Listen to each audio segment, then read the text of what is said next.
اس نے اپنی طاقت اور جاہ و جلال پر غرور کرتے ہوئے حضرت موسیٰ کو جھوٹا قرار دیا۔ فرعون نے ان کی کسی بھی بات کو سنجیدگی سے نہیں لیا اور اپنی ظالمانہ پالیسیوں کو جاری رکھا۔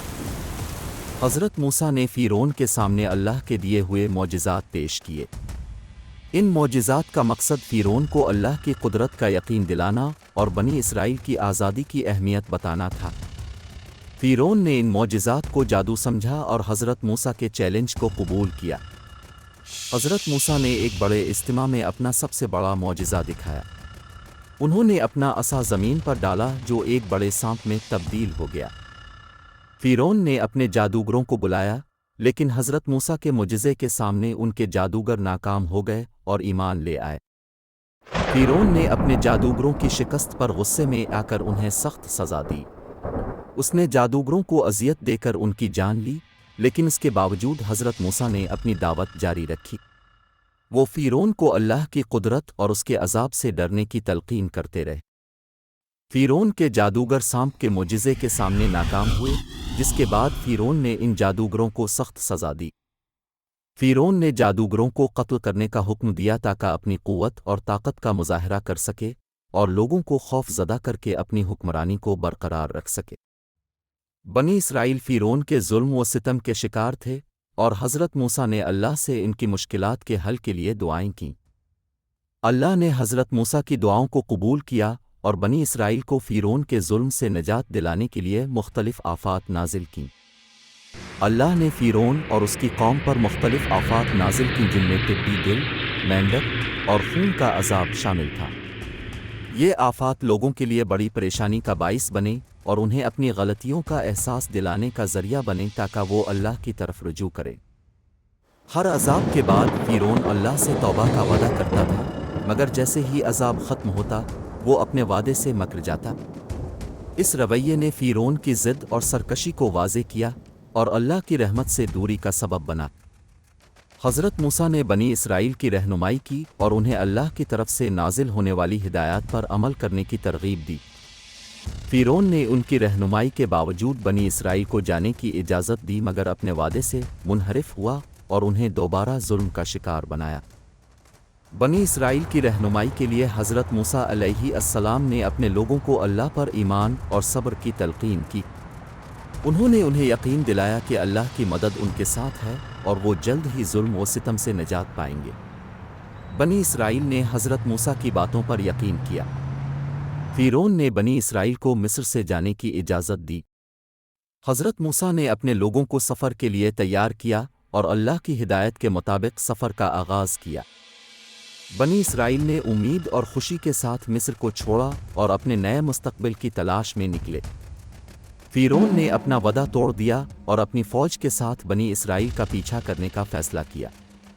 اس نے اپنی طاقت اور غرور کے نشے میں بنی اسرائیل کو دوبارہ غلام بنانے کا ارادہ کیا۔ فرعون کی فوج نے تیزی سے بنی اسرائیل کا تعاقب کیا۔ حضرت موسیٰ نے بنی اسرائیل کو بحیرہ احمر کی طرف رہنمائی کی۔ اللہ کی مدد سے حضرت موسیٰ نے اپنے عصا کے ذریعے دریا کو پارا کر دیا۔ پانی دو حصوں میں بٹ گیا اور درمیان میں خشکی کا راستہ بن گیا، جس سے بنی اسرائیل نے دریا کو پار کیا۔ بنی اسرائیل نے بحیرہ احمر کو پار کر لیا اور حفاظت سے دوسری طرف پہنچ گئے۔ فرعون اور اس کی فوج نے بھی دریا میں داخل ہونے کی کوشش کی۔ اللہ کے حکم سے پانی کے حصے دوبارہ مل گئے اور فرعون اور اس کی فوج غرق ہو گئے۔ بنی اسرائیل نے اپنی آزادی کا جشن منایا۔ بنی اسرائیل کے دریا کے پار پہنچنے پر ان کے دلوں میں خوشی اور شکر گزاری کے جذبات بھرے ہوئے تھے۔ وہ اپنی آزادی کی طرف قدم بڑھا رہے تھے، فرعون کے ظلم و ستم سے نجات حاصل کر چکے تھے اور اپنی نئی زندگی کا آغاز کر رہے تھے۔ حضرت موسیٰ نے بنی اسرائیل کو اللہ کی عبادت کی تلقین کی۔ انہوں نے انہیں یاد دلایا کہ یہ سب اللہ کے حکم سے ممکن ہوا ہے اور اس کا شکر ادا کرنا ضروری ہے۔ بنی اسرائیل نے حضرت موسیٰ کی باتیں سنیں اور اللہ کی عبادت میں مشغول ہو گئے۔ حضرت موسیٰ کی قیادت میں بنی اسرائیل نے مختلف مشکلات کا سامنا کیا۔ وہ صحرا کی تپتی دھوپ، پانی کی کمی اور دیگر مسائل کا سامنا کر رہے تھے، لیکن حضرت موسیٰ کی رہنمائی اور اللہ کی مدد سے وہ ان مشکلات پر قابو پاتے گئے اور اپنے سفر کو جاری رکھا۔ فیرون کے مظالم سے عبرت حاصل کرنا بنی اسرائیل کے لیے ضروری تھا۔ حضرت موسیٰ نے انہیں بتایا کہ فیرون کا غرور اور ظلم اس کی تباہی کا سبب بنے۔ انہوں نے بنی اسرائیل کو نصیحت کی کہ وہ ہمیشہ اللہ کی راہ پر چلیں اور ظلم و ستم سے دور رہیں۔ حضرت موسیٰ اللہ کی طرف سے ہدایت دینے والے نبی تھے۔ انہوں نے بنی اسرائیل کو صحیح راستے پر چلنے کی تلقین کی اور انہیں اللہ کے احکامات کی پیروی کرنے کی نصیحت کی۔ حضرت موسیٰ کی رہنمائی میں بنی اسرائیل نے اپنے ایمان کو مضبوط کیا اور اللہ کی رحمت کی طلب کی۔ حضرت موسیٰ کی قیادت میں بنی اسرائیل کو مختلف مشکلات کا سامنا کرنا پڑا۔ صحرائے سینا میں پانی اور خوراک کی کمی نے ان کی زندگیوں کو مشکل بنایا۔ حضرت موسیٰ نے اللہ پر بھروسہ کرتے ہوئے ان کی رہنمائی کی اور معجزانہ طور پر ان کی ضروریات پوری کیں، مگر قوم کی بے صبری اور شکایات جاری رہیں۔ فیرون کے مظالم سے عبرت حاصل کرنا ضروری ہے۔ فیرون کی ظالمانہ حکومت اور اس کے انجام نے انسانیت کو سبق سکھایا کہ ظلم اور ناانصافی کا انجام ہمیشہ برا ہوتا ہے۔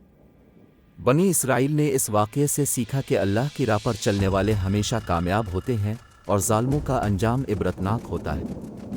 حضرت موسیٰ نے اللہ کی طرف سے ہدایت دینے کا فریضہ انجام دیا۔ انہوں نے بنی اسرائیل کو توحید کی دعوت دی اور انہیں اللہ کے احکامات پر عمل کرنے کی تلقین کی۔ حضرت موسیٰ نے اپنی قوم کو صبر اور استقامت کا درس دیا تاکہ وہ مشکلات کا سامنا کر سکیں اور اللہ کی رضا حاصل کر سکیں۔ بنی اسرائیل کا صحرائے سینا میں سفر ایک طویل اور مشکل مرحلہ تھا۔